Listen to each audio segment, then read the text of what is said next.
So friends, at least AC installation complete হয়ে গেছে। ঠিক আছে, তো অ্যাকচুয়ালি ছেলেগুলো যারা এসেছিলো খুবই ভালো এবং ভদ্র। তো আগের আমার রুমে এসিটা লাগানোর সময় কিন্তু গন্ডগোল হয়েছিল। ঠিক আছে, তো এদের সঙ্গে কিন্তু কোনো গন্ডগোল হয়নি, যেভাবে বলা হয়েছে সুন্দরভাবে কিন্তু কাজ করে দিয়েছে এবং খুব ভালো কাজ করেছে। ঠিক আছে, সো ওভারঅল ভিডিওটা যে কিভাবে ইনস্টল করলো এবং প্রসিডিওরটা কি পরে শেয়ার করে দিচ্ছি। এই ভিডিওর মধ্যে আমি আপনাদের সঙ্গে শেয়ার করব যখন আপনি আপনার বাড়িতে এসি ইনস্টলেশন করবেন এবং সেই মুহূর্তে যে যে বিষয়গুলো মাথায় রাখবেন এবং যেগুলো আপনাদের দেখে নিতে হবে, নইলে কিন্তু আপনার অনেক বড় চুনা লেগে যেতে পারে এবং পরবর্তী ক্ষেত্রে প্রবলেম ফেস করতে হতে পারে। তো ভিডিওটি সম্পূর্ণ দেখবেন, আমি কিন্তু আপনাদের সাথে ডিসকাস করে দিচ্ছি যে কি কি লক্ষ্য রাখবেন। সে তো ভালো অবশ্যই, আর আমারটা দীর্ঘদিন থাকবে। হ্যাঁ, 2 নম্বর কথা আছে কম্প্রেসার থাকলে ঘর ঠান্ডা বেশি থাকবে, ইলেকট্রিসিটি কম খাবে। আর আমার ওই পাশে তো কোনো অপশানই নাই, ওই পাশেও রোদ লাগে ওইদিকেও রোদ লাগে। সো সবার প্রথমে আমাদের গুরুত্ব দিতে হবে, দেখতে পাচ্ছেন র্যাপিংয়ের উপরে কিন্তু গুরুত্ব দিতে হবে। তো দেখতে পাচ্ছেন এখানে কিন্তু যে আমাদের কপার পাইপটা রয়েছে তার উপরে সিঙ্গেল র্যাপিং চলছে। ঠিক আছে, তো এই র্যাপিংটা করার জন্য কোনো কোম্পানি 250 টাকা করে নেয় বা কেউ 300 টাকা করে নিয়ে থাকে বা তার থেকেও বেশি হতে পারে, সেটা কোম্পানির রেট ফিক্সড করে দেয়। তো সব থেকে বড় জিনিস দেখতে হবে, এই যে র্যাপিংটা করে দিচ্ছে এটা কিন্তু সিঙ্গেল র্যাপ। তো এরা একটা জিনিস করে, ডবল র্যাপিং করার নাম করে কিন্তু সিঙ্গেল র্যাপিং করে ছেড়ে দেয় আপনি যদি এখানে না থাকেন। ঠিক আছে, তাহলে দেখতে পাচ্ছেন এখানে কিন্তু সিঙ্গেল র্যাপিং হচ্ছে। তো এই র্যাপিংটার ওপর দিয়ে আরেকটি যখন র্যাপিং হবে তখনই কিন্তু আপনার ডবল র্যাপিং হবে। তো এই জিনিসটা মাথায় রাখবেন যাতে আপনাকে বোকা না বানাতে পারে যে সিঙ্গেল র্যাপিং করে ডবল র্যাপিং করার পয়সা আপনার থেকে নিয়ে নিল। তো ডবল র্যাপিং করার ফায়দা একটা হচ্ছে কি, ডবল র্যাপিং করলে আমাদের যে উপরের নিচের যে কভারটা রয়েছে সেটা ভালো থাকবে এবং পাইপটা রয়েছে কপার পাইপ, সেটা হিটে কিন্তু গরম কম হবে। ফলে কি হবে, আমাদের যে কম্প্রেসারটা থাকবে পরিশ্রমটা অনেক কমে যাবে এবং আমাদের রুম কিন্তু খুব তাড়াতাড়ি কুলিং দেবে। আর যদি সিঙ্গেল র্যাপিং করা যায় তাহলে কি হয়, যে কম্প্রেসারটা থাকে তার উপরে একটুখানি প্রেশার বেশি পড়ে এবং যে ওই যে কভারটা রয়েছে সেটার কিন্তু লংজিভিটিটা একটু কমে যায়। তো এই জিনিসটা অবশ্যই মাথায় রাখবেন। এবার যখন র্যাপিংয়ের পার্টটা মিটে যাবে তারপরে কিন্তু এরা ভিতরে মানে মেজারমেন্ট করবে কোন ওয়ালে আমাদের ইনডোর ইউনিটটা লাগাবে। সিলেকশনটা খুব গুরুত্বপূর্ণ, তার কারণ কি, আমরা ইনডোর ইউনিট যেখানে সেট করব তার ব্যাক সাইডে কিন্তু আমাদের আউটডোর সেট করতে হবে। আরেকটা জিনিস মাথায় রাখতে হবে, আমাদের যে আউটডোরটা থাকবে সেটা যত ছায়ায় থাকবে তত কিন্তু আমাদের পক্ষেই ভালো, কারণ ছায়ায় থাকলে কি হবে, আউটডোর ইউনিট হিট কম হবে এবং হিট কম হলে কি হবে, তাড়াতাড়ি কিন্তু আমাদের ঘরটাকে ঠান্ডা করতে পারবে। এবং আরেকটি প্লাস পয়েন্ট আছে, যদি ঠান্ডায় থাকে তাহলে আপনার আউটডোর ইউনিটের লংজিভিটি বাড়বে, পিসিবি যেটা রয়েছে সেটা অনেক ভালো থাকবে। কারণ গরমে যখন একটা মেশিনকে কাজ করতে হয় তার কিন্তু সেটা মেশিন হলেও কিন্তু তার কাজ করতে হয় হিটিং এর জন্য, অনেক রকম প্রবলেম অনেক ইস্যু দেখা দিতে পারে। যদিও আমাদের ওয়ারেন্টি থাকছে তা সত্ত্বেও কিন্তু এই বিষয়গুলো মাথায় রাখতে হবে। যদি আমাদের ওয়ালের এমন কোনো সাইডে ছায়া থাকে সেই সাইডেই আমার মনে হয় যে আমাদের যে আউটডোর ইউনিটটা রয়েছে সেটাকে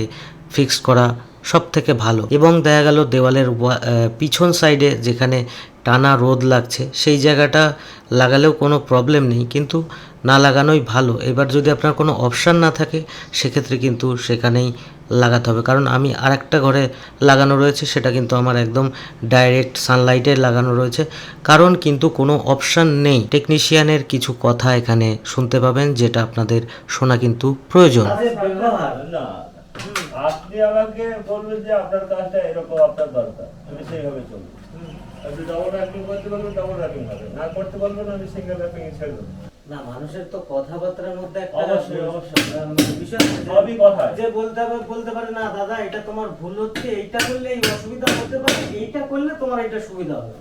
সেদিন যেরকম আমি সেদিন গরম দেখিয়েছিলাম একটু, ওই কলকাতা পুলিশের এক সাল ইন্সপেক্টর, আমি যতটা টাইম কাজ করেছি টোটাল টাইমটা ভিডিও কলে ছিলেন। আর থাকেন, অবশ্যই থাকা দরকার যে আপনার কাছে কাজ হচ্ছে আপনি দেখেন।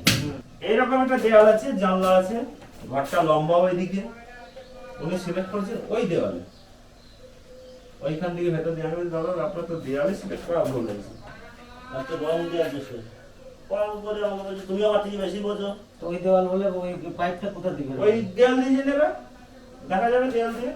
আবার ওখান দিয়ে নেবে ঘরের ভেতরে 7-8 ফুট চলে যাচ্ছে পাইপ, বাইরে গিয়ে বলছে আউটডোর ওই দিকে বসা। তাহলে তো পাইপ আবার জয়েন্ট হ্যাঁ আর এটা আপনার তো কপার পাইপ এক্সট্রা পাইপ লাগবে, এক্সট্রা কপার পাইপ করা লাগবে, হতেই হবে। তুমি আমার থেকে বেশি বোঝো, মুখের উপরে বলে দিলাম। তাই হয় না। দাদা আপনার প্রফেশনে আপনি আছেন, আমার প্রফেশনে আমি আছি, আপনার থেকে বেশিই বুঝি। ছাদের উপরে বসিয়ে দিয়ে চলে যাবে।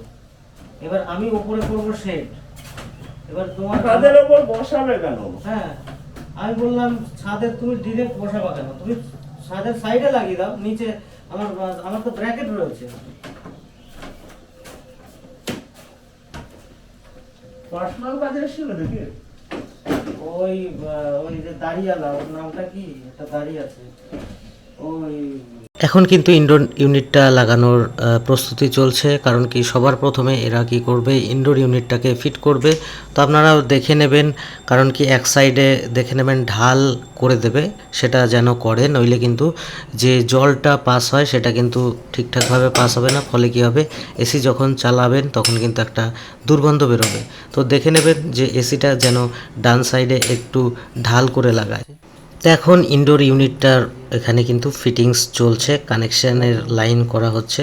তো জিনিসগুলো দেখে নেবেন। আর সব থেকে আরেকটি জিনিস খেয়াল করবেন, যখন বক্সটা ওপেন করা হবে তখন বক্সের মধ্যে আপনি কি কি পাচ্ছেন, পাওয়ার কেবিল পাচ্ছেন কিনা, কোনো অ্যাডাপ্টার পাচ্ছেন কিনা, তো এটা কিন্তু দেখে নেবেন, ঠিক আছে? নইলে কিন্তু আপনার কাছ থেকেই আবার বেশি পয়সা কিন্তু নিয়ে নেওয়া হবে। তো সবাই কিন্তু সমান না। আমার যখন আগের যে এসিটা লাগাতে এসেছিলো, সে যে টেকনিশিয়ান ছিল একদম ফালতু একটা ছেলে ছিল। আর এই দাদাটা যেটা এসছে সেটা কিন্তু খুবই ভালো এবং ভদ্র এবং খুব সুন্দর কিন্তু আমার সঙ্গে বন্ডিং হয়ে গেছে এবং খুব সুন্দর কিন্তু আমার কাজটি করে দিয়েছে এই দাদা। সো ইনডোরের কাজ কমপ্লিট করে আসার পরে কিন্তু এবার আমাদের আউটডোরে দেখতে পাচ্ছেন দাদা এইভাবে উঠে গেছে। অ্যাকচুয়ালি দোতলায় কাজ করতে গেলে যখন এইরকম পজিশন থাকে, এরা কিন্তু ভাড়া ঠিকঠাক করে না বাঁধলে পরে এরা কাজ করতে চায় না। এদেরও একটা ব্যাপার রয়েছে, কিন্তু আমরা যতই রাগারাগি করি না কেন, কারণ এদের কাজ করতে অসুবিধা হয়। বাট আমি কিন্তু সাফিসিয়েন্ট ব্যবস্থা করে দিয়েছিলাম এবং পজিশনটা ভালো ছিল, নিচে একতলায় কিন্তু সানসেট ছিল, সেই জন্য কিন্তু এদের কাজ করতে একটু হলেও সুবিধা হয়েছে। তো আপনারাও মাথায় রাখবেন, যদি আপনাদের দোতলা হয় সেক্ষেত্রে কিন্তু একটা জিনিস মাথায় রাখতে হবে যে পজিশনটা কিন্তু আপনাদের ফ্যাক্ট হবে, ঠিক আছে? তো দেখতে পাচ্ছেন এখানে কিন্তু আমাদের আউটডোর ইউনিটটা এনে কিন্তু আউটডোর ইউনিট এইভাবে ফিটিংস করা হয়ে গেল। তো আউটডোর ইউনিটের সময় আপনাদের একটা জিনিস মাথায় রাখতে হবে, যেটা ওয়াটার পাইপ থাকবে, সেই ওয়াটার পাইপটা যেখানে লাগাবে সেটা কিন্তু একটু মেজারমেন্ট করে নিয়ে নেবেন, কারণ ওটা কিন্তু 30 থেকে 35 টাকা ফুট হিসেবে ওটা চার্জ করবে, কারণ এই জিনিসটা কিন্তু দেখে নেওয়া খুবই প্রয়োজন। এবং নিচে দেখতে পাবেন আপনাদের পজিশানটা সব থেকে বড় জিনিস, ঠিক আছে? কারণ এখানে কিন্তু যে নাটগুলো লাগানো রয়েছে সেগুলো যেন ভালোভাবে লাগানো হয়। এবং উপরে ওই যে দেখতে পাচ্ছেন একটা ফুটো করেছে, যেখান দিয়ে আমাদের মানে কপার পাইপটা বেরিয়েছে, সেখানটা কিন্তু ভালো করে বন্ধ করে দিতে বলবেন হোয়াইট সিমেন্ট দিয়ে। অনেক সময় কিন্তু এরা বন্ধ করে না, কারণ বন্ধ না থাকলে কিন্তু ওখান দিয়ে আপনার হাওয়া ঢুকতে পারে, ফলে কি হবে, আপনার কুলিং কিন্তু ঠিকঠাক আসবে না। এবং আরেকটা জিনিস দেখে নেবেন, এই যে আমাদের এখানে কিন্তু ভ্যাকুয়াম একটু করতে হবে, ভ্যাকুয়াম না করলে কিন্তু প্রবলেম হবে। তো ভ্যাকুয়ামিংটা কিন্তু খুব গুরুত্বপূর্ণ। সো আউটডোরের কাজ কমপ্লিট হয়ে গেলে কিন্তু এইভাবে টেস্ট করে নেবে, এবং টেস্ট করে নেওয়ার পরে আপনি কিন্তু প্রপার কুলিং হচ্ছে কি না বা প্রপার সমস্ত কিছু কিন্তু আপনি দেখে নেবেন, রিমোটের ফাংশানটা সমস্ত কিছু দেখে নেবেন এবং হিসাবটা কিন্তু সবথেকে আগে বুঝে নেবেন, কারণ আপনার কোন কারণে কি কি টাকা লাগলো এবং ব্র্যাকেটের জন্য কত নিল। আপনার যদি ব্র্যাকেটটা পারচেস করা থাকে সেক্ষেত্রে এক্সট্রা কোনো চার্জেস পে করার প্রয়োজন নেই। এই জিনিসগুলো কিন্তু মাথায় রাখবেন। আর যদি কোনো টেকনিশিয়ান এসে আপনার কথা মতো পজিশানে না লাগাতে চায় বা আপনি যেখানে বলছেন সেটাকে অ্যাভয়েড করার চেষ্টা করে, তাহলে আপনি সেই টেকনিশিয়ানকে বলুন চলে যেতে। আপনি কোম্পানিকে ফোন করুন যে আমি যেভাবে লাগাতে বলছি সেইভাবে কিন্তু সেট হচ্ছে না, দেখে আমি টেকনিশিয়ানকে ফেরত পাঠিয়ে দিয়েছি। তো প্রেশারে পড়ে এবং এমার্জেন্সিতে কখনোই কিন্তু যেই টেকনিশিয়ান আপনার কথা মতো লাগাবে না, আপনি বুঝতে পারবেন, তার কাছ থেকে কিন্তু কাজ করাবেন না, ঠিক আছে? নইলে কিন্তু পরবর্তী ক্ষেত্রে সমস্যা ফেস করতে হতে পারে, যেটা আমার নিজের আরেকটি ঘরে সেই প্রবলেমটা কিন্তু আমি ফেস করছি, ঠিক আছে? তো এটা কিন্তু খুব একটা বড় প্রবলেম, তো এই জিনিসটা মাথায় রাখবেন, আপনি আপনার সুবিধা মতো কিন্তু জায়গায় সেট করিয়ে নেবেন। এবার যদি আপনার দেখা গেল দোতলা তিনতলাতে রয়েছে, সেক্ষেত্রে কিন্তু আপনাকে তাদের কাজের সুবিধার্থে বা কাজের সুবিধার জন্য কিন্তু ব্যবস্থা করে দিতে হবে, ভাড়া তৈরি করে দিতে হতে পারে। তো এইগুলো, এবং যদি আপনি আলাদা কোনো অ্যাটাচমেন্ট ইউজ করে দিতে পারেন বা ব্যবহার তাদের করার জন্য দিতে পারে, তাহলে কিন্তু তারা অবশ্যই করে দেবে।